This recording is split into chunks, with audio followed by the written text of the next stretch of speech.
உங்கள் எல்லாரையும் ஒரு வருஷம் கழித்து பார்க்குறேன். ஓகே. இது பழைய காமெடி தான். இருந்தாலும் உங்ககிட்ட இந்த காமெடி சொல்லிடலாம்னு தோணுச்சு. அதான் சொல்லிட்டேன். லாஸ்ட்டாக 2023க்கு அப்புறம் 2023 ரீகால் அப்படின்னு நம்ம ஒரு எபிசோட் போட்டோம். ஆக்சுவலாக அந்த எபிசோடுக்கு ஒரு நல்ல ரெஸ்பான்ஸ். நிறைய பேர் உங்கள் ஃபீட்பேக்கை கொடுத்துருந்தீங்க கமெண்ட்டில் கூட. கமெண்ட்டுன்னு நான் சொல்கிறது என்னென்னா, கீழே டிஸ்கிரிப்ஷனில் ரிப்ளைங்க பட்டன் இருக்கும். நிறைய பேர் கேட்குறீங்க எப்படி கமெண்ட் பண்ணுறதுன்னு. நேராக டிஸ்கிரிப்ஷன் போங்க, கீழே ரிப்ளைங்க பட்டனை கொடுத்து உங்களுக்கு என்ன தோணுதோ இந்த எபிசோடை பற்றி நீங்கள் தெரிவிக்கலாம். உங்கள் கருத்தை என்னுடன் பகிர்ந்துருக்கலாம். ஓகே, அந்த எபிசோடுக்கு வந்து நல்ல ரெஸ்பான்ஸ் இருந்துச்சு. ஸோ ஓகே அப்படின்னு ஒரு வைபோட நான் பேச வந்திருக்கேன் இன்றைக்கி. நம்ம என்ன டாபிக் பேச போகிறோம் அப்படின்னு உங்கள் எல்லாருக்குமே ரொம்ப ஆர்வமாக இருக்கும். ஆமாம், ஆக்சுவலாக நம்ம இன்றைக்கி பேச போகிறோம். ரொம்ப யோசித்தேன், இன்றைக்கி நம்ம என்ன பேசலாம், என்ன டாபிக் எடுத்துகிட்டு போகலான்னு ரொம்ப யோசித்தேன். ஒரு நல்ல கண்டென்ட்டாக கொடுக்கணும்னு யோசித்தேன். டக்குன்னு எனக்கு ரீசெண்டாக ஒரு இன்சிடென்ட் நடந்துச்சு.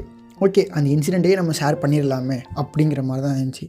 ஸோ வணக்கம் அண்ட் வெல்கம் டு இது நம்ம என்னப்பா பேசுவோமா podcast with me Abu Hasan. Computer ji, அந்த இன்ட்ரோ போட்டுருங்க. சிந்தித்து பேசு, சபையறிந்து பேசு, சமயம் அறிந்து பேசு, சான்றோர் மதிக்க பேசு, அன்பாக பேசு, அறிவாக பேசு, ஆன்றோர் மதிக்க பேசு, உண்மையை பேசு, ஊருக்காக பேசு, உருப்படியா பேசு, அக்கம் பக்கம் பார்த்து பேசு. ஸோ இது வந்து ஒரு யூனிவர்சல் ப்ராப்ளம்னே சொல்லலாம். நம்ம எல்லாரும் இந்த ப்ராப்ளம் ஃபேஸ் பண்ணி தான் வந்திருப்போம். என்னடா பிரச்சனை, யூனிவர்சல் ப்ராப்ளம் அப்படின்னு சொல்கிறிய அப்படின்னு கேட்டால், இதெல்லாம் ஒரு பிரச்சனையா அப்படிங்கிறது தான் எங்கள் ப்ராப்ளம். இல்லை எனக்கு புரியலை அப்படின்னா, நம்ம எல்லாருக்குமே லைஃப்பில் நிறைய ஸ்ட்ரகிள்ஸ், நிறைய கஷ்டம், நிறைய விஷயத்தை நம்ம தாண்டி தான் வந்திருப்போம். நம்ம க்ளோஸ்ட் ஒன்ஸ், நமக்கு தெரிஞ்சவங்க, நம்ம டெய்லி பார்க்குறவங்க, நம்ம காலேஜில் நம்ம பார்க்குற ஃப்ரெண்ட்ஸ், நம்ம ஆஃபீஸில் நம்ம பார்க்குற கொலீக்ஸ் அப்படின்னு நமக்கு யாருக்கிட்டலாம் நம்மளோட பிரச்சனையை ஷேர் பண்ணணும்னு தோணுதோ நம்ம அவங்ககிட்ட நம்ம பிரச்சனையை ஷேர் பண்ணுவோம். ஆக்சுவலாக அங்கே என்னன்னா, பிரச்சனையை ஷேர் பண்ணுறது எங்கள் பிரச்சனையே இல்லை. என்ன எங்கே பிரச்சனை அப்படின்னா, சிம்பு மாதிரி பேசுகிறேன்ல, இப்போ ஒருத்தனுக்கு திறமை இல்லைங்கிறது இங்கே பிரச்சனை இல்லை, அவனுக்கு திறமை இல்லைங்கிறது தான் பிரச்சனை. சரி ஓகே, எனக்கு வரல இந்த மாடலேஷன். பட் இங்கே பிரச்சனைன்னு வரும்போது எனக்கு தோணுச்சு, ஏன்டா இப்போ சிம்பு மாதிரி பேசுகிறேன் அப்படின்னு எனக்கு தோணுச்சு. சோஷியல் மீடியா ஃபுல்லாக போட்டு நல்லா ட்ரோல் பண்ணிக்கிட்டு இருக்காங்க சிம்புவை. நம்மளும் ஜாலியாக பார்த்து சிரிச்சிக்க வேண்டியது தான். Okay, back to the point. இதெல்லாம் ஒரு பிரச்சனையா? நம்மளுக்கு யாருக்கிட்டலாம் நம்ம ப்ராப்ளமாக சொல்லணும்னு தோணுதோ நம்ம எல்லாருக்கிட்டையும் நம்ம ப்ராப்ளமாக ஷேர் பண்ணுவோம். அதான் இங்கே ஷேர் பண்ணுறது பிரச்சனை இல்லை. ஆனால் இங்கே என்ன பிரச்சனை அப்படின்னா, நம்ம ஷேர் பண்ணும்போது சில பேர் நம்ம சொல்கிறத அழகாக அருமையாக காது கொடுத்து கேட்பாங்க. பட் சில பேர் என்ன பண்ணுவாங்க அப்படின்னா, அதை காது கொடுத்து கேட்டுட்டு, இதெல்லாம் ஒரு பிரச்சனையாடா, இதுக்கெலாம் ஃபீல் பண்ணிக்கிட்டு இருக்கியே அப்படிங்கிற மாதிரி சொல்லுவாங்க. ஆர்எல்ஸ் அவங்க என்ன பண்ணுவாங்கன்னா, இது ஒரு பிரச்சனையே இல்லை, இதுக்கு மேலே ஒரு பிரச்சனை இருக்குது அப்படின்னு அவங்களோட பிரச்சனையை சொல்லுவாங்க. ஆக்சுவலாக நம்ம எதுக்கு போயிருப்போம் அப்படின்னா, நம்ம பிரச்சனையை சொல்லி நம்ம கொஞ்சம் அவங்கள்ட்ட சொன்னால் நம்ம மைண்டில் இருக்கிறத நம்ம இன்னொருத்தவங்க கிட்ட எடுத்து வச்சு அது கொஞ்சம் ரிலாக்ஸாக இருக்குமே, நம்ம சொல்கிறத அவங்க காது கொடுத்து கேட்குறாங்களே அப்படின்னு நம்ம என்ன நினைப்போம், நம்ம பிரச்சனையை அவங்ககிட்ட போய் சொல்லுவோம். ஆனால் இங்கே ரெண்டு விதமாக எப்படி நடக்கும்னா, ஒன்று நம்ம சொல்லி முடிப்போம், அவங்க இதெல்லாம் ஒரு பிரச்சனையாடா, இந்த பிரச்சனைகளாம் அந்த ஃபீல் பண்ணிக்கிட்டேடா அப்படின்னு சொல்லிடுவாங்க. அதுக்கப்புறம் நமக்கு என்ன தோணும், ஓகே இது சின்ன விஷயமா இருக்கும், நம்ம தான் இந்த விஷயத்துக்கு ஓவராக ரியாக்ட் பண்ணிக்கிறோமோ அப்படின்னு நமக்கு தோணும்.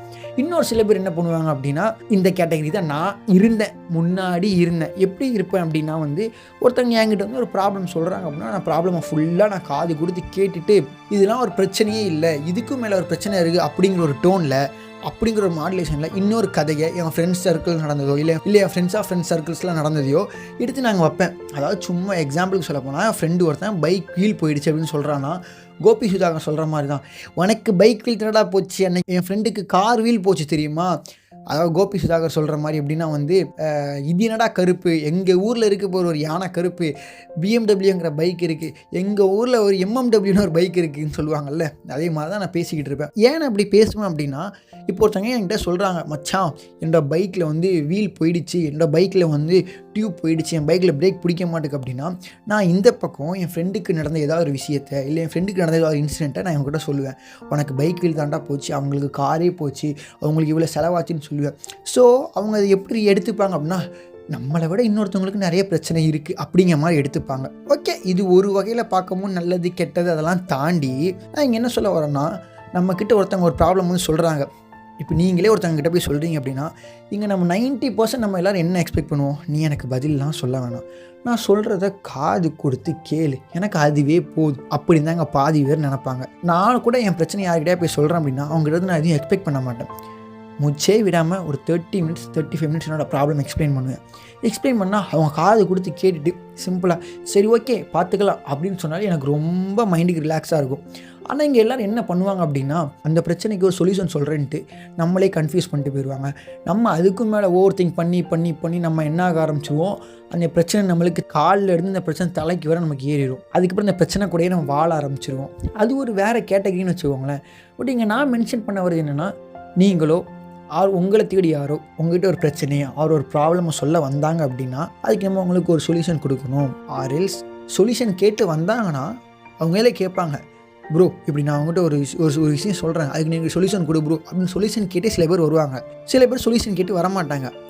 நான் சொல்கிறத நீ கேளுடா, எனக்கு அது போதுடா அப்படிங்கிற மாதிரி இருப்பாங்க. சொல்யூஷன் கேட்டு வந்தால் நம்ம சொல்யூஷன் சொல்லலாம். அன்டில் தென் அவங்க ஒரு விஷயம் சொல்கிறாங்க அப்படின்னா நம்ம அதுக்கு பதிலாக பேச வேணாம். அவங்க 10 மினிட்ஸ் பேசினாலும் சரி, 30 மினிட்ஸ் பேசினாலும் சரி, இல்லை 1 hour பேசினாலும் சரி, அதை காது கொடுத்து கேட்டாலே போதும். காது கொடுத்து கேட்டாலே அது ரொம்ப பெரிய விஷயம். ஸோ இனி நம்மக்கிட்ட வந்து யாராவது எனக்கு இப்படி ஒரு பிரச்சனை இருக்குது அப்படின்னு சொன்னாங்கன்னா, இதெல்லாம் ஒரு பிரச்சனையாடா, நான் பார்க்காத பிரச்சனையா, அந்த காலத்தில் நம்ம அம்மா அப்பாலாம் சொல்லுவாங்கல்ல, நாங்களாம் அந்த காலத்தில் அப்படி இருந்தோம், நாங்களாம் அந்த காலத்தில் இப்படி இருந்தோம்னு சொல்லுவாங்கல்ல, அதே மாதிரி பேசாமல் ஒருத்தங்க நம்மக்கிட்ட வந்து மனசை விட்டு ஒரு பிரச்சனையை சொல்ல வராங்க அப்படின்னா ஜஸ்ட்டு காது கொடுத்து கேளுங்க, அது போதும். காது கொடுத்து கேட்டுட்டு அவங்க 1 hour உங்ககிட்ட விடாமல் பேசுகிறாங்கன்னா 1 hour நீங்கள் காது கொடுத்து மட்டும் கேளுங்க. Just listen. நம்ம சொல்யூஷன் சொல்கிறனால அவங்க லைஃப்பில் எதுவும் மாறிட போகிறதில்ல. நம்ம சொல்யூஷன் சொல்கிறோன்னா அந்த சொல்யூஷனை எல்லோரும் ஒரே மாதிரி எடுத்துக்க மாட்டாங்க. ஏன்னா இங்கே மக்கள் பீப்புளுக்கு இங்கே தாட் ப்ராசஸ் எல்லாத்துக்குமே மாறும். உங்களோட ஐடியா ஒன்றா இருக்கும், அவங்களோட ஐடியா ஒன்றா இருக்கும். ஸோ நீங்கள் சொல்கிற சொல்யூஷனை அவங்க எடுத்துக்கணும் அப்படிங்கிறது கட்டாயமே இல்லை. ஸோ பெட்டர் அவங்க சொல்கிற ப்ராப்ளமை நீங்கள் காது கொடுத்து ஜஸ்ட்டு கேளுங்க. So next time just listen. Okay, அவ்வளோதான். இன்றைக்கி இந்த எபிசோடு உங்களுக்கு ரொம்ப பிடிச்சிருக்குன்னு நினைக்கிறேன். இந்த எபிசோடை நீங்கள் இவ்வளோ நேரம் இந்த லிசன் பண்ணீங்கன்னா அப்படின்னா இது என்னோடய ப்ராப்ளம் நான் உங்ககிட்ட சொல்லியிருக்கேன். நீங்கள் லிசன் பண்ணியிருக்கீங்க அப்படின்னா ரெஸ்பெக்ட் ப்ரோ. நம்ம அடுத்த ஒரு சூப்பர் டூப்பரான ஒரு எபிசோடில் பார்க்கலாம். Tata bye, see you. வரட்டா மம்மி.